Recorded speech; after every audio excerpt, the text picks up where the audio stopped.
యేసయ్యా.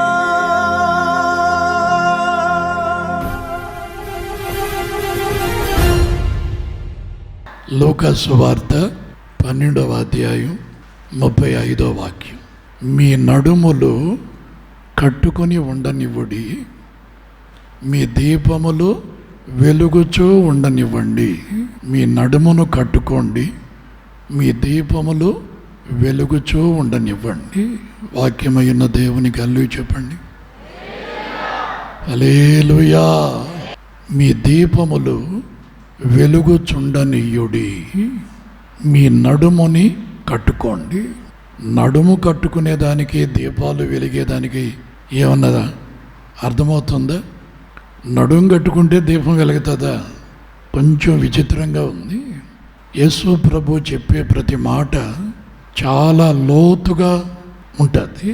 ఎందుకంటే ఆయన మన పడవల్ని, మన జీవిత నావని లోతైన అనుభవాల్లోనికి నడిపించే దేవుడు ఆయన.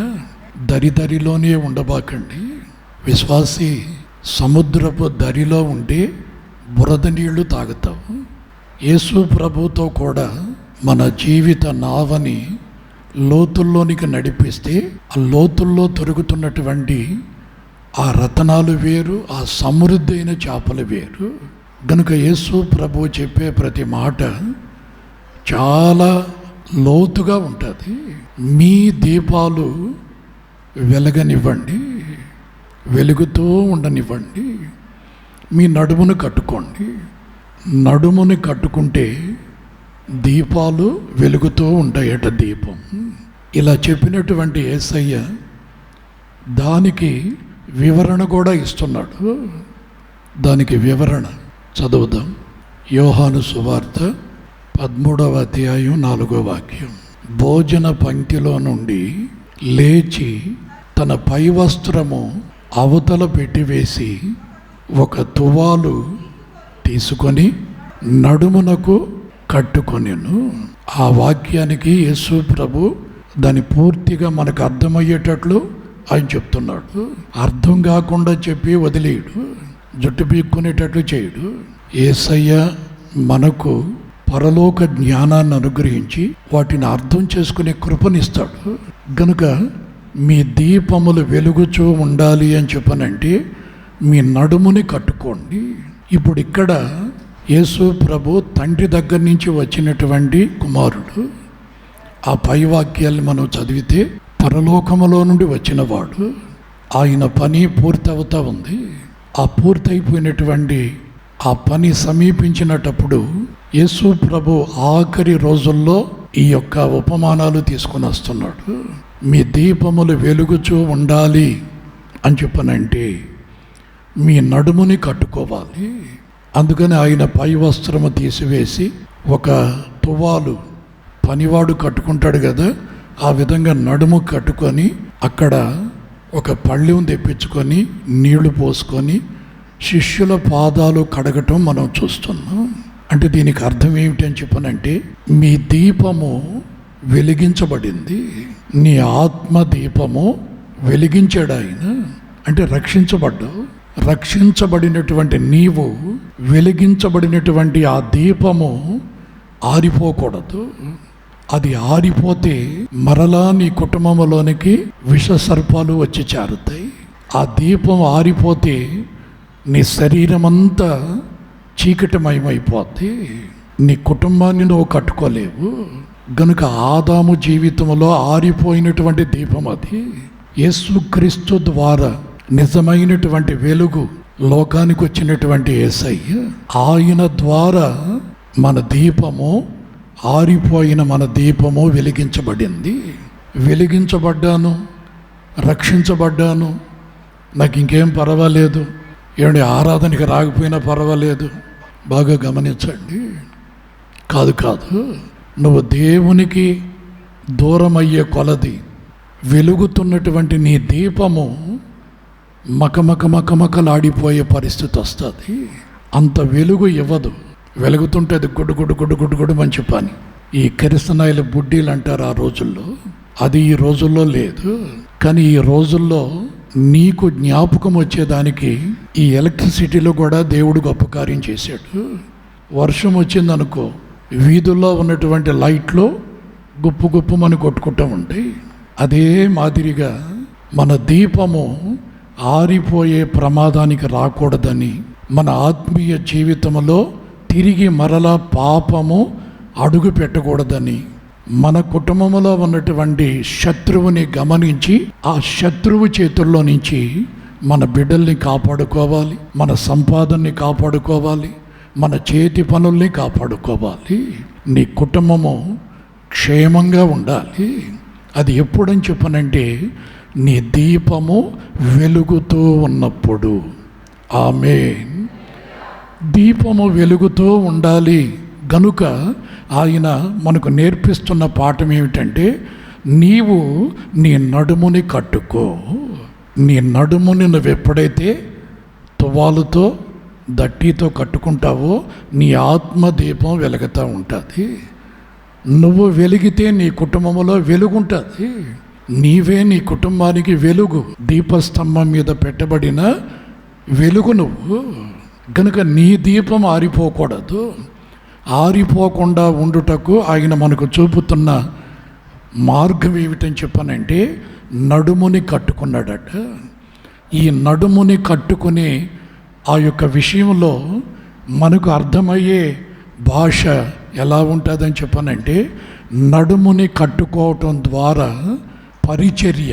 ఏమండి, మన ఇంట్లో కానీ ఎక్కడైనా కూలి వాళ్ళు తలకి కట్టుకునే దానికంటే నడుము గడతారు.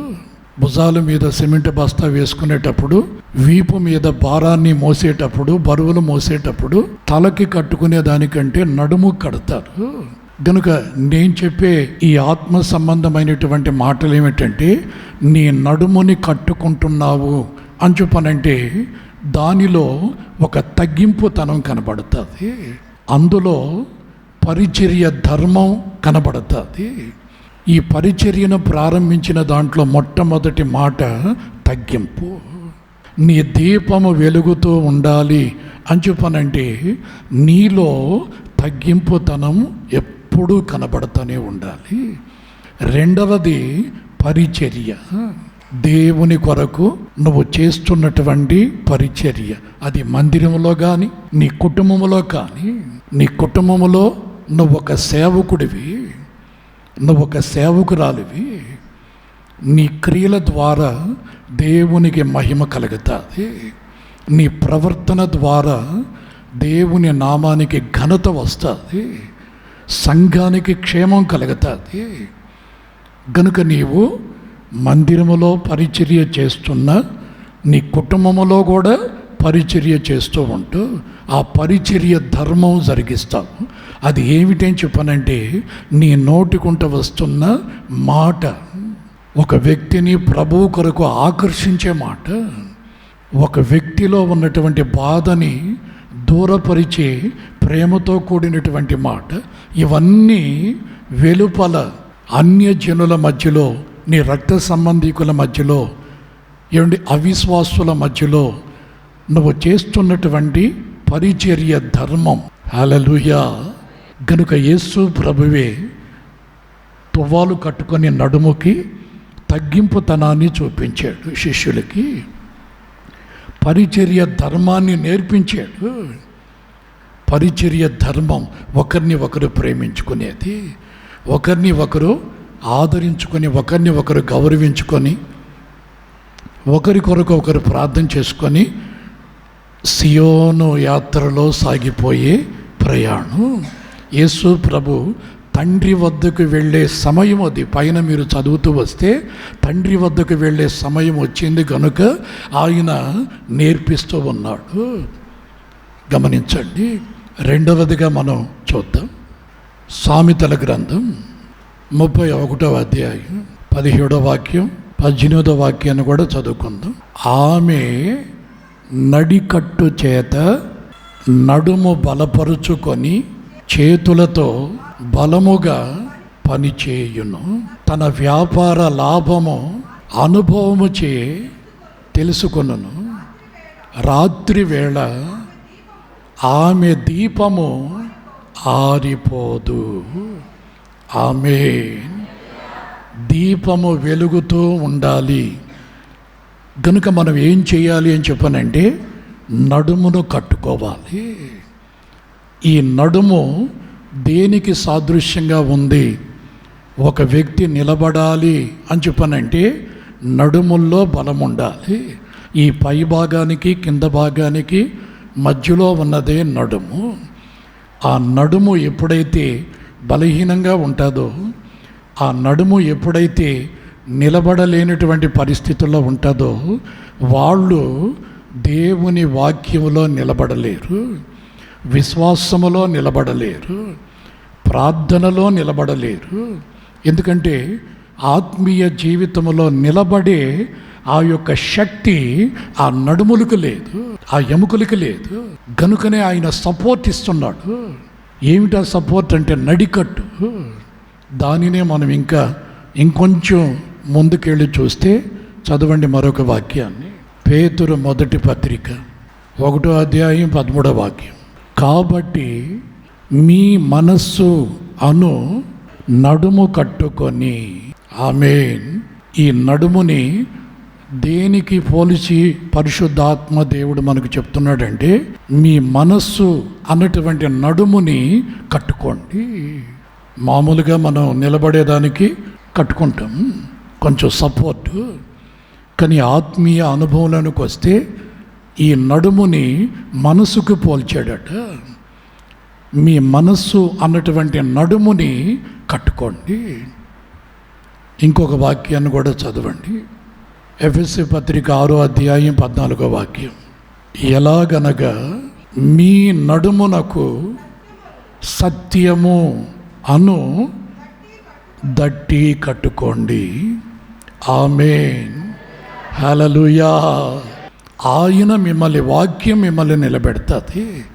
హల్లెలూయా. అది సత్యం. వాక్యము సత్యం.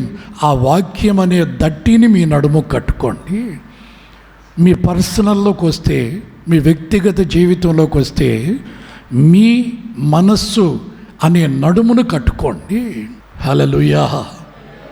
దావీదు కీర్తనలోకి మనం వెళితే అక్కడ ఒక మాట ఉంది, చూద్దాం. 38వ కీర్తన 7వ వాక్యం. 38వ కీర్తన 7వ వాక్యం. నా నడుము తాపముతో నిండి ఉన్నది. నా నడుము తాపముతో నిండి ఉన్నది. నా శరీరములో ఆరోగ్యము లేదు. నేను సొమ్మసిల్లి బహుగా నలిగి ఉన్నాను. నా మనోవేదనను బట్టి కేకలు వేయుచున్నాను. ఒకే ఒక పాయింట్. దీనికి అంతటికీ కారణం ఒకటి వేదన, రెండవది నలిగిపోయినటువంటి పరిస్థితి. ఏం చేయాలో దిక్కుతోచక కేకలు వేయటం. శరీరంలో ఆరోగ్యం లేదు. ఎంతసేపు నూనె సీసాకి 4 నూనె సీసాలు ఒక ఆమె ఒక్కొక్కటి పెడుతుంది. ప్రార్థన చేసి పెడుతుంటే సంచిలో వేసుకుంటుంది.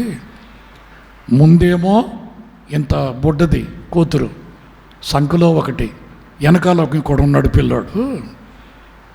అక్కడికే ఇంచుమించు 8 మందికి ప్రార్థన చేశాడు. బాగా గమనించండి. ప్రార్థన బాగానే ఉంది, కానీ ఎందుకు పరిస్థితులు తారుమారవుతున్నాయి? కుటుంబాల్లో ఎందుకు ఈ శ్రమలు? వాటిని ఎదుర్కొని ఆ పరిస్థితి లేకుండా పోతున్నానేటి? ఎందుకు బలహీనం? ఎందుకు? కారణం ఏమిటని చెప్పనంటే దీపము ఆరిపోతూ ఉంది. దీపం ఆరిపోతూ ఉంది. ఆత్మీయ దీపం, యేసయ్య వెలిగించిన దీపం ఆరిపోయే పరిస్థితికి వచ్చింది. కారణం ఏమిటని చెప్పనంటే నడుము ఎలా ఉందని చెప్పనంటే తాపముతో నింపబడిపోయింది. నడుము కోర్కెలతో నింపబడిపోయింది. మనస్సు ఎలా ఉందని చెప్పనంటే రకరకాలైనటువంటి వాటిని కోరుకోవటం.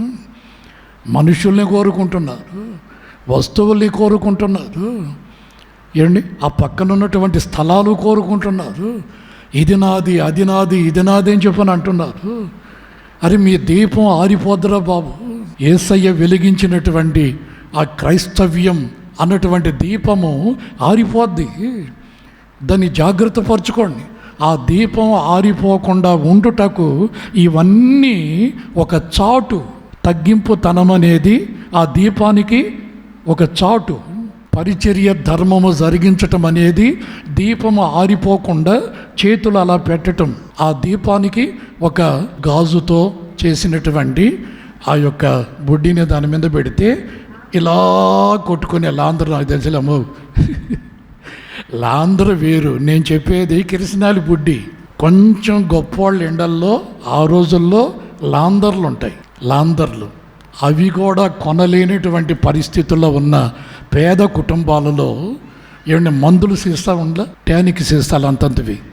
ఆ మూతకి రంధ్రం పెట్టి చినిగిపోయినటువంటి గుడ్డ పేలిక ఒకటి చుట్టి ఏమండి లోపలికి బానిచ్చి కిరసనాలు పోసి అప్పుడు వెలిగించి పెట్టుకుంటారు.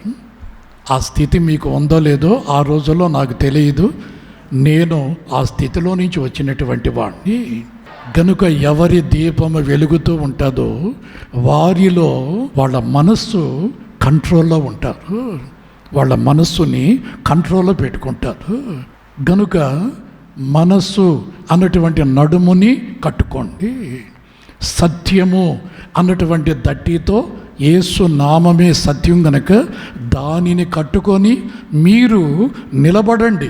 శ్రమల్ని ఎదుర్కోగలరు, తుఫాన్ని ఎదుర్కోగలరు, ఏమండి ఎన్నైనా ఎదుర్కోగలరు. కానీ మీ దీపము ఆరిపోదు. ఎందుకో తెలుసా? తగ్గింపుతనమనే హస్తం దాని చుట్టూ ఉంది. పరిచర్య ధర్మం జరుగుతూ ఉంది మీ జీవితాల్లో, అది కాపాడుతుంది ఆ దీపాన్ని. ఏమండి ఇప్పుడు ఇక్కడికి వచ్చే లోపల సత్యము అన్నటువంటి ఆ నామం ఆ దీపాన్ని కాపాడుతూ ఉంది. హల్లెలూయా. దావీదు అంటున్నాడు, అయ్యా నా నడుము తాపముతో ఉందయ్యా. దాని పరిస్థితి ఎలా వచ్చిందో తెలుసా? నా నడుముకున్నటువంటి ఆశలు, కోరికలు ఇంకా ఇంకా ఇంకా ఇంకా వాటిని బట్టి నా శరీరంలో ఆరోగ్యం లేదు. తర్వాత నా దీపము ఎప్పుడైతే ఆరిపోయే ప్రమాదానికి వచ్చిందో నేను సమసిల్లిపోతున్నాను. తర్వాత నా మనోవేదన, నేను నలిగిపోయి ఉన్నానయ్యా. అసలు ఏంటి నీ ప్రాబ్లం ఏంటో బాబు, ఏంటో చెప్పానంటే నా నడుము తాపముతో నిండి ఉంది. కోరికలు, ఆశలు, ఉన్నదాంతో తృప్తి పడే ఆ పరిస్థితి లేదు. ఎందుకంటే దీపము కాంతినివ్వటం లే. నా దీపం వెలిగించేవాడు నీవే అని చెప్పని గొప్పగా చెప్పాడు. కానీ ఇప్పుడు ఆ నడుముని కట్టుకునే అనుభవం లేకపోయే లోపల ఆరిపోయే ప్రమాదానికి వచ్చింది. అది ఆరిపోయి వెలిగివ్వలేని పరిస్థితుల్లో ఇతని ఆరోగ్యం క్షీణించిపోయిందట. ఇతడు నలిగిపోయాడట. మనోవేదన ఎక్కువైపోయింది. ఎవరు నాకు ఇప్పుడు సహాయం, నన్ను నిలబెట్టే వాళ్ళు ఎవరు అని చెప్పని కేకలు వేస్తున్నాడు. గనుక నడుము ఏమండి కోర్కెలతో ఎప్పుడైతే నింపబడతాదో, యవన కాలంలో ఉన్నటువంటి కోర్కెలతో ఎప్పుడైతే అది నింపబడతాదో వాళ్ళ జీవితంలో ఆరోగ్యం క్షీణించిపోద్ది, మనస్సుకు నెమ్మది ఉండదు, ఏంటి హృదయం నలిగిపోద్ది, మనోవేదనతోనే జీవించే పరిస్థితికి వస్తారు. ఇప్పుడు ప్రభువా అని చెప్పని కేక వేస్తున్నాడు. గనుక ఇప్పుడు వెళదాం సామెతల గ్రంథంలోనికి. ఆమె నడికట్టు చేత నడుము బలపరుచుకొని చేతులతో బలముగా పనిచేయుచు తన వ్యాపార లాభము అనుభవము చే తెలుసుకున్నాను. రాత్రి వేళ ఆమె దీపము ఆరిపోదు. హల్లెలూయా. ఎందుకు ఆరిపోదు అని చెప్పనంటే ఇవన్నీ ఏమండి ఈ తగ్గింపుతనం, ఈ పరిచర్య ధర్మం, అలాగే మనస్సు అన్నటువంటి నడుముని కట్టుకునే అనుభవం, సత్యవాక్యముతో నిలబడి ఆ దట్టిని కట్టుకున్నటువంటి అనుభవం, ఇవన్నీ ఆమె దీపాన్ని ఆర్పివేయకుండా అలాగా కాపుదల కాస్తా ఉన్నాయి. మా దీపాలు ఆరిపోయాయి, మరి మీ దీపాల సంగతి ఏమిటి? అది ఎప్పుడని చెప్పనంటే పెండ్లి కుమారుడు వచ్చినటప్పుడు అది వేరు, ఆ అనుభవాలు వేరు. మీరు నూనె కొనుక్కోరండి, అది వేరు. కానీ ఇది మన బ్రతికున్నప్పుడే వెలిగించబడినటువంటి దీపము ఆరిపోయినటువంటి పరిస్థితికి వస్తూ ఉంది. గనుక ఆమె తన నడికట్టుతో నడుమును కట్టుకుంటుందట, తన వ్యాపారాన్ని జాగ్రత్తగా చూసుకుంటుందట, తన కుటుంబానికి కావలసినటువంటి సమస్తము సమకూర్చుకుంటుంది.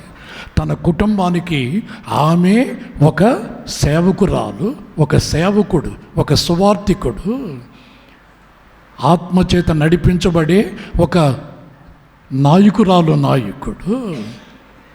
నీ కుటుంబానికి నీవే ఒక సేవకుడు కావాలి. ఎవరో వస్తారు, ఏదో చేస్తారు, కాదు. అవన్నీ ఎప్పుడో సువార్త కూటాలు, లేకపోతే లైవ్లు, లేకపోతే ఏదేదో ఉన్నాయి. కానీ నీ దీపము ఆరిపోకుండా ఉండాలి అని చెప్పనంటే, వాక్యము వినేదానికంటే బదులు ఈమె వలె నీవు నడికట్టుని కట్టుకోవాలి. సత్యముతో దట్టిని కట్టాలి. నీ మనస్సు స్థిరపరుచుకుని ఆ యొక్క తువాలుతో నీ మనస్సుని కంట్రోల్ పెట్టుకోవాలి. ఇవన్నీ నీ జీవితంలో నీ దీపాన్ని ఆరిపోనకుండా కాపాడుతాయి. ఆమేన్. ఇవి ఎప్పుడైతే ఎవరి జీవితంలో ఉండవో, ఎంతమంది వచ్చి నెత్తి మీద చేయబెట్టినా, నువ్వు ఎక్కడికి పోయి ప్రార్థన చేయించుకున్నా, వాళ్ళు వస్తున్నారు వీళ్ళు వస్తున్నారని పోవటం మంచిదే. కానీ పొరపాటును కూడా జీవితం ఆశీర్వదించబడదు, కుటుంబము కట్టబడదు, నీ పిల్లలు నీ కంట్రోల్లో పొరపాటును కూడా ఉండరు. గనుక మొదట నీ దీపాన్ని ఈ యొక్క పరిచర్యతో, వాక్యం ఎదుట నిన్ను నీవు తగ్గించుకుని అనుభవంతో, సత్యముతో, సత్యాన్ని కట్టుకొని సత్యము మాట్లాడటం ద్వారా, నీ మనస్సు అన్నటువంటి నడుముని కట్టుకోవటం ద్వారా నీ దీపానికి దేవుని చేతులు అలా కాపుదలగా ఉంటాయి. అందుకనే దైవ సేవకుడు అన్నది, ఎన్ని ఉప్పెన్లు లేసినా, ఎంత చేసినా ఆయన వెలిగించిన దీపము ఆరిపోదు. నువ్వు గాల్లో దీపం పెట్టి దేవుడా కాపాడుకో, నా కొడుకుని కాపాడుకో, నా కూతుర్ని కాపాడుకో, నా అల్లుని కాపాడు, వాళ్ళని కాపాడు, వీళ్ళని కాపాడు, దేవుడు ఏమైనా తేరకుంటాడా? నీ ప్రార్థనలో డెప్త్ లేదు, నీ ప్రార్థనకి పునాది లేదు. ప్రార్థన పెదవులతో వస్తుంది, ఆపద మొక్కులు. మన హైందవ సహోదరులు ఉన్నారు కదా, వాళ్ళు ఒక వారం ఎడగబోతారు, ఒక వారం ఆడకపోతారు, ఒక వారం ఆడకపోతారు, తిరగతానే ఉంటారు. ఏదో ఒక రాయి తగలదా? వెళ్ళినంత మాత్రాన ప్రయోజనం ఏమిటి? అక్కడ చెప్పబడుతున్నటువంటి వాక్యానికి నువ్వు కట్టుబడ్డావా? నీ హృదయంలో ఆ పరిస్థితి వచ్చిందా? నీ జీవితంలో మార్పు వచ్చిందా? ఆరిపోతున్నటువంటి నీ దీపాన్ని వెలిగించుకొని ఆ మనసు వచ్చిందా? పరిశుద్ధాత్మ చేత నింపబడుతున్నావా? పరిశుద్ధాత్మ అన్నటువంటి నూనె నీ దీపములో పోయబడిందా? దంచబడినటువంటి ఒలీవ నూనె నీ దీపంలో పోయబడిందా? ఆరిపోయే ప్రమాదానికి వస్తే, పూర్తిగా ఆరిపోతుందేమో అంచుపని యేసయ్య ఈరోజు నాతో మనతో ఆయన మాట్లాడుతున్నాడు. ఎందుకు ఆరిపోతుంది? నీలో తగ్గింపుతనం లేదు, తగ్గించుకోవటం లేదు. దేవుని వాక్యానికి నీవు విధేయత చూపలేదేమో.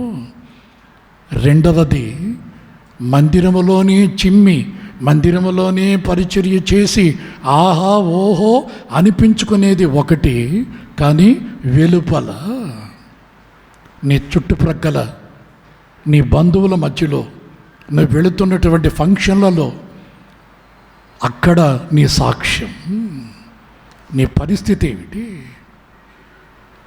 బాగా ఆలోచించండి. దీపాలు ఎందుకు, ఆత్మదీపం ఎందుకు ఆరిపోయి, ఇల్లు చీకటైపోయి, జీవితం గాఢాంధకారం అయిపోయి, ఆ చీకటిలో పాములు వస్తున్నాయో, తేళ్ళు వస్తున్నాయో, బ్రాందీ శేషాలు వస్తున్నాయో, ప్యాకాట్ వస్తుందో, ఏమొస్తుందో ఎవరికి తెలుసు? నా కొడుకు కొరకు ప్రార్థన చేయి, నా కూతురికి ప్రార్థన. ఎంతమంది సేవకులు నెత్తి మీద చేపెట్టి ప్రార్థన చేస్తే నీ దీపం ఎలా వెలుగుతుంది? వాళ్ళ ప్రార్థన వీళ్ళ ప్రార్థన ద్వారా దీపం వెలగదు. నీ ఇంట్లో దీపం వెలిగించాలి అని చెప్పనంటుకుంటే, వెలగాలి అని చెప్పని అనుకుంటే పక్కింటికి పోవాలి. కానీ ఇప్పుడు అలా కాదు. నిజమైనటువంటి వెలుగు ఉంది. ఆయనే జ్యోతిర్మయుడు, పెద్ద జ్యోతి. నీ దీపాన్ని ఆయనకు ముట్టిస్తే, ఆయనతో మనం అంటుకట్టబడితే, ఆయనలో ఉన్నటువంటి ఆ గుణగణాలు మనలోనికి వచ్చి ఆ తగ్గింపుతనం, ఆ పరిచర్య ధర్మం, ఆ సత్యాన్ని నమ్ముకోవటము, మనస్సుని కట్టుకోవటము. నేను ఎవరిని? సేవకుణ్ణి, లేకపోతే విశ్వాసిని. ఏమంటే నేనేమిటి? చిచి, దావీదు అలా కాకుండా, కీర్తనకారుడు అలా కాకుండా, నా నడుము తాపముతో నిండిపోయింది అయ్యా, కోరికలతో. హద్దు లేదు. దేవుడు ఉన్నాడు అన్నటువంటి ఆలోచన కూడా లేదు. ఆయన చూస్తున్నాడు, న్యాయాధిపతి లేదు. విచ్చలవిడైపోయింది. గనుక వాళ్ళ దీపం ఆరిపోయే ప్రమాదానికి వస్తుంది. మన దీపం ఆరిపోయేటట్లుందా? జాగ్రత్త పడదాం. ప్రభు చెప్పినటువంటి మాటల్ని మన మనసులో దాచుకొని ఆ ప్రకారం పరిశుద్ధాత్మ దేవుని సహాయముతో మన దీపములో నూనెను పోసుకొని ఆయన ఆదరణతో మన దీపాన్ని వెలిగించుకొని, దీపము వెలిగించి పొరక్కట్ట చేత్తో పట్టుకొని చీపురగట్ట ఎక్కడెక్కడ ఏమేమి ఉన్నదో దులుపుకుంటూ వచ్చిందట. పోగొట్టుకున్నటువంటి ఆ నాణ్యము ఆమెకు దొరికింది. దొరికిన వెంటనే సంతోషపడి ప్రార్థన. ఎందుకు ప్రార్థన? ఎందుకు? ఏమైంది? లారీ కింద పడ్డాను, కప్ప మాదిరిగా అతుక్కొని పోకుండా దేవుడు కాపాడాడు. అందుకు ప్రార్థన. అంటే లారీ కింద పడాలి, యాక్సిడెంట్ అవ్వాలి, దేవుడు కాపాడ. అంత దూరం ఎందుకు? ఏంటి వాడు వచ్చి నడుములకు మోటిచ్చటం ఎందుకు? ఏంటి కప్ప మాదిరిగా టైర్ల కింద పడి ఎండిపోవటం ఎందుకు? ఈ నెల మొదటి రోజు నుండి 31వ తారీఖు వరకు నీ కుటుంబాన్ని ఆయన కాపాడాడు. పెడుతున్నావా నీ కుటుంబంలో కృతజ్ఞత ప్రార్థన? చెల్లిస్తున్నావా ఆయనకి కృతజ్ఞత అర్పణలు? చెప్తుండవా దేవునికి స్తుతులు స్తోత్రాలు? కృతజ్ఞతగా ఆయన సన్నిధికి వచ్చి నిలబడుతున్నావా? ప్రతి వారం కొంతమందికి అదొక రకమైన పరిస్థితి. కనుక ఆమె దీపము ఆరిపోలా. మోకరిద్దాం. ప్రభువానికి స్తోత్రం.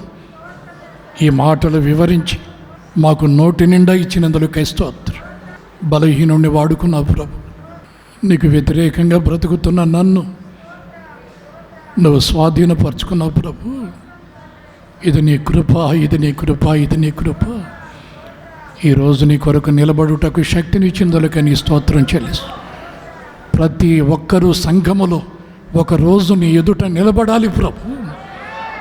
నడుములో పడిపోయినటువంటి వాళ్ళుగా చతికిల పడేటట్లు కాదు, నీ ఎదుట నిలబడాలి పెళ్లి కుమార్తెగా.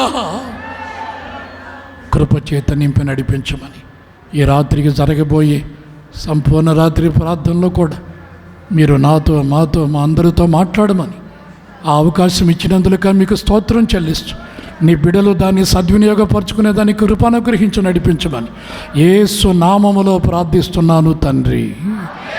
ఆమేన్. నా ప్రాణమా యెహోవాని సన్నతించు, నా అంతరంగములోనున్న సమస్తమా ఆయన నామాన్ని సన్నతించుము. నా ప్రాణమా యెహోవాని సన్నతించుము. ఆయన చేసిన ఉపకారములలో దేనిని మరొక నా ప్రాణమా.